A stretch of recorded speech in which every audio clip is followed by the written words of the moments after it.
Hi, I'm Caitlin and I'm one of the clinicians here at Prosper Health Collective, and today I'm going to talk through a strategy that you can use to help shift some distressing emotions that you may be experiencing. One of the primary, approaches to therapy that I use is cognitive behavioural therapy.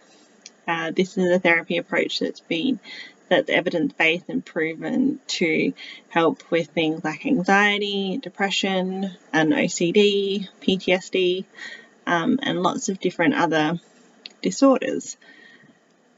What it is at essence is basically it looks at how the actions that you do and the feelings that you have and how they tie in with how you think. So it talks about that, or looks at really your thinking style and how you interpreted a situation can often affect how you behave and how you feel about a situation. So today we're going to be looking at thought challenging. So if we're thinking about the cognitive behavioural triangle, how we think leads to how we act and how we feel, which all become a cycle.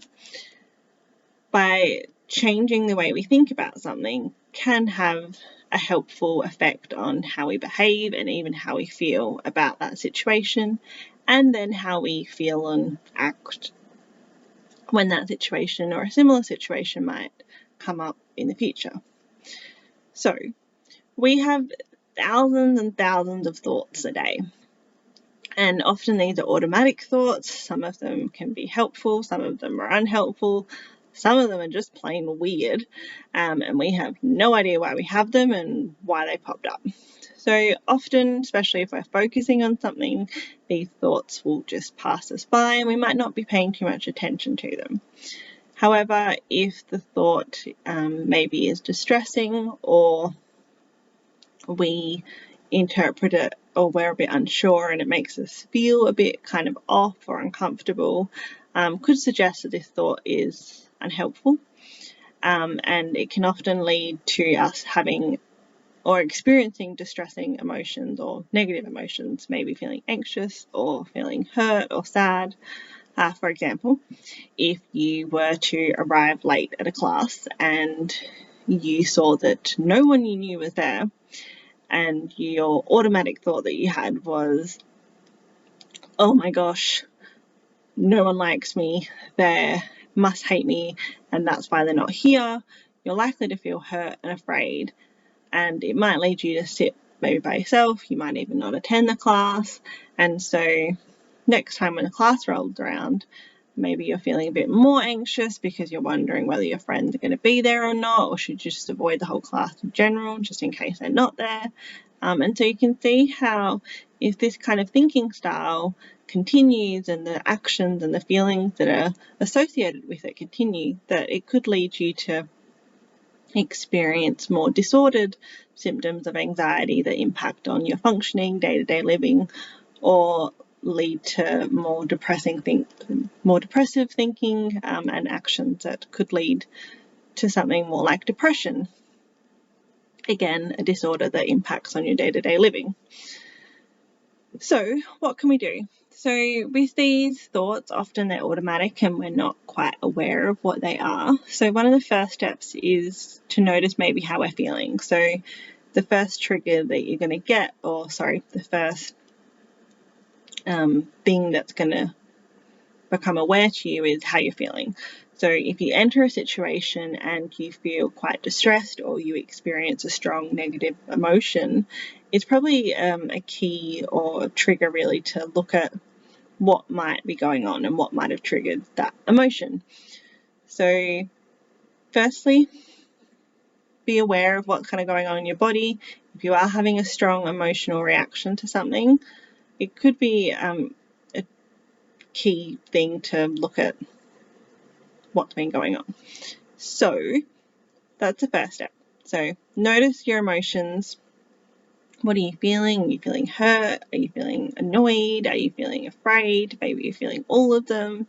What's happened? So for example, the one I use, we've entered a class and I've realised that no one I know is here. So feeling a bit hurt, I'm feeling a bit afraid, maybe I'm feeling annoyed. What maybe is this, and then noticing what's the strongest emotion. So maybe I'm a little bit annoyed, but I'm feeling more anxious, and I know that I'm feeling more anxious because my heart's racing, I have a dry mouth, my head's spinning, I'm feeling dizzy, and so this is the biggest emotion for me. That then leads us to say, or to think rather, or to key into what's going on in our head. What might we be thinking? So just notice. So when you get the feeling, just stop, take a deep breath, nice, long, slow, deep breath in, hold, and out. And then just start to notice what's kind of going through your mind. And maybe you like to jot these down. First, if this is a new thing for you or you've not done it before, it's very a good place to start is to write these down. So just observing and identifying kind of what thoughts are going on in your mind and just jotting them down. The next step then really is to identify what could be your hot thought, or what is the thought that's most distressing for you. So you could maybe ask yourself, oh, okay, they're not here. Oh, okay.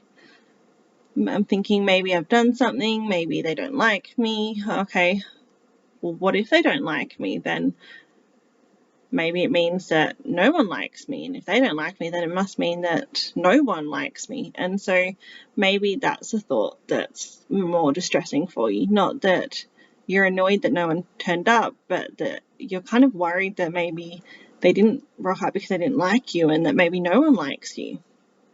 So now that we've identified what your hot thought or most distressing thought might be, check into how believable or how much you believe that thought. So maybe on a scale of 0 to 100. So using this example, I'm probably going to say that because it's the most distressing thought, that maybe I believe it probably about 90 out of 100.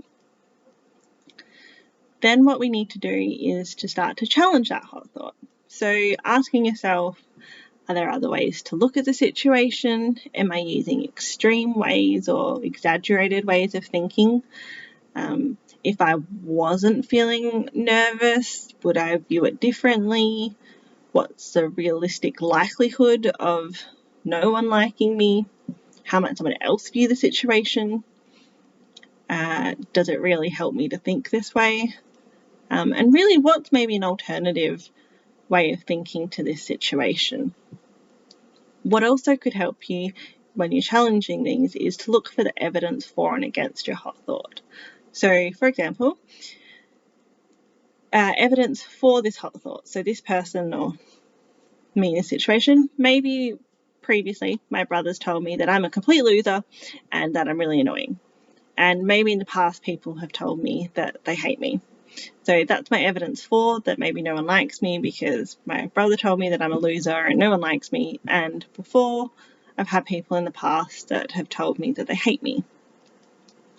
Thinking about maybe alternative ways to see the situation. So whilst that evidence is there for, what kind of evidence is there to suggest that maybe there's another more helpful, more realistic way of looking at the situation?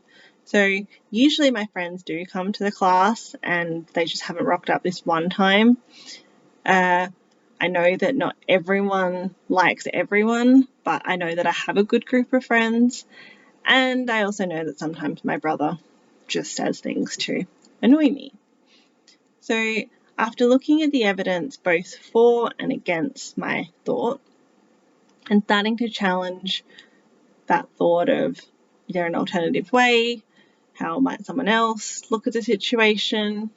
Am I using unhelpful thinking styles? So am I looking in an extreme like all or nothing or black and white thinking? Am I jumping to conclusions? Those kind of things. Then I can kind of evaluate, okay, what's a more helpful, more realistic way of looking at this? So the alternative thought that I came up with was, just because my friend didn't show up to this one class does not mean that no one likes me. It just means that maybe they forgot to tell me, or that they're running late maybe, and they also have forgotten to tell me. I know that when I've been sick in the past, I haven't always remembered to tell my friends, and that they didn't know that the other one wouldn't be rocking up as well. So they didn't purposely decide altogether not to attend this class just because they didn't like me. And even if that was the case, just because these people didn't like me does not mean that nobody likes me. So then what you'll do is kind of re-rate your emotions and the thought of believability. So thinking that, yeah, okay, my friends probably just forgot. They usually rock up and this is just a one-off. My level of feeling afraid probably gone down to about a 40. And my believability of the thought of no one likes me has probably also reduced, because I know that just because I haven't come this one time does not mean that nobody likes me. So I hope you found this helpful. Again, I've written a blog about this that explains it a little bit more in details and given you some links to some thought diaries. So often it's very useful to follow these steps on paper, and colleagues and other psychologists out there have put together some worksheets for you to complete, and so I've linked a couple of them on the blog as well, and I've also gone through the example that I've used. Really, again, helpful to kind of start by writing this down like a thought diary, but the more that becomes familiar for you, the easier it'll be for you to do it more so in your head. So as you become more aware of the different emotions that are going on in your body, and the thoughts that are going on in your head, you're more easily able to start to challenge those thoughts, and it becomes a little bit more natural. At the start it can be really hard. It can be quite difficult to kind of become aware of those automatic thoughts and to kind of think of, okay, how might I challenge this?